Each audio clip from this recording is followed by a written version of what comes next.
Y ahí. Bueno, vamos a continuar con el conversatorio.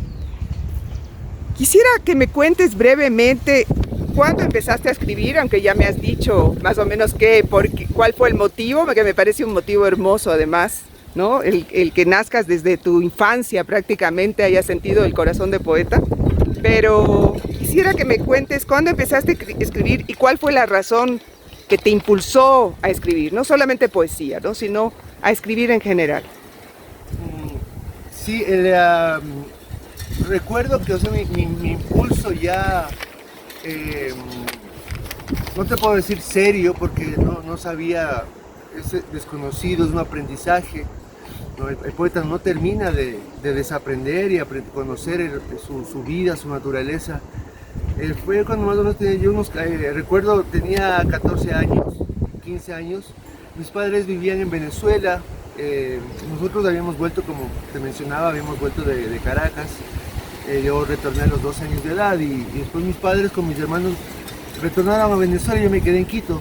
Entonces, en esta etapa que es de 13, 14, 15, 16, ¿no? La pubertad, la adolescencia, a los 14 años, bueno, yo era deportista, estaba en el San Pedro Pascual, jugaba baloncesto, el barrio, los amigos, siempre la imprenta cerca, pero no había una tradición ni un acercamiento que te pueda decir que en la casa se leía mucho o que tenía familiares o amigos un familiar muy cercano que sea escritor. No, lo que recuerdo es que tenía mis amigos y entre ellos muy cercanos Mauricio Velasco, ¿no? Para mí siempre será un poeta, ¿no? Porque el poeta no es que porque publique 20 libros o porque publique un poema, sino yo creo que es porque realmente se siente una vida, ¿no? Él es actualmente, yo sé que Mauricio es un periodista, y entre otras cosas, pero él por su familia, que son intelectuales, yo comencé a escribir unos versos muy pequeños, si se puede decir versos, como a manera de cuartetos, sonetos, eran poemas como en rima, ¿no? Porque en el colegio te enseñan la rima, el soneto, el terceto, ¿no? Entonces yo comencé a hacer como rimas, pero eso era una escritura íntima para mí, o sea, siempre es como muy intimista, muy subjetivo, ¿no? Eso es como un diario. Sin pensar nada, ¿no? Entonces en algún momento, como mis padres estaban en Venezuela, y era siempre el tema de escribir cartas, y se me dio por desbordarme, ¿no? En esta soledad de la adolescencia, estas inquietudes, estas preguntas que uno tiene, escribirle cartas a mi papá, a mi mamá, hacerle preguntas existenciales de la vida, del pasado, ¿no? ¿Por qué el destino es así? ¿Por qué yo soy así? Entonces, cuando yo le escribía, y yo mismo, y me gustaba porque era una aventura.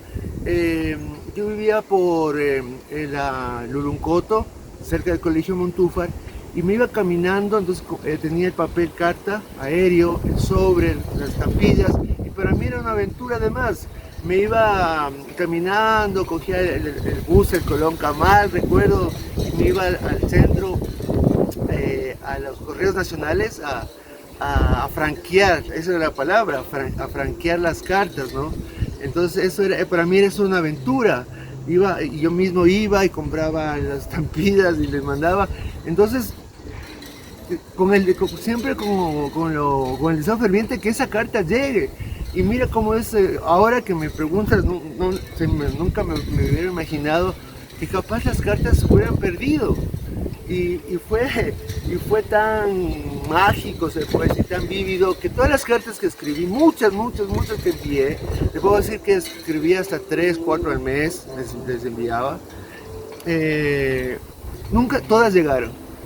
Y siempre mi padre me respondió, hasta que llegó un momento que mi padre me respondió diciéndome, hijo, nunca voy a olvidarme, yo estaba en mi habitación y era emocionado cuando llegaba en cambio las cartas, y siempre quería saber la respuesta, ¿no? Entonces, en una de esas mi padre me dice, hijo, gracias por tus expresivas palabras, pero mira lo que me estás escribiendo. Y me puso entre comillas y con letras mayúsculas lo que yo le había escrito, ¿no?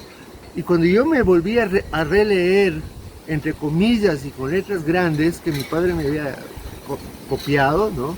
Reproducido, me asusté y dije, wow, ¿qué estoy escribiendo? ¿Por qué escribo esto? Y cogí esa carta y le mostré a mi amigo Mauricio Velasco, ¿no? Y él dijo, wow, dice, oye, deberías dedicarte a escribir. Y simplemente fue eso. Eso te puedo decir que fue el inicio porque empecé a escribir cartas y cartas y cartas. Y ya fue cartas para mí, cartas al árbol, cartas al viento, cartas a todos escribía cartas. Entonces te puedo decir que yo empecé con el lenguaje epistolar, con el lenguaje de las cartas, que además es muy bonito, ¿no? Es muy orgánico, si cabe la palabra, es muy humano, ¿no? Porque no entra en el género literario, lo epistolar capaz que sí es un género, pero no llena los cánones idiomáticos, semánticos, qué sé yo, del poema, del ensayo, del relato, ¿no? Sino que es la carta de un ser humano.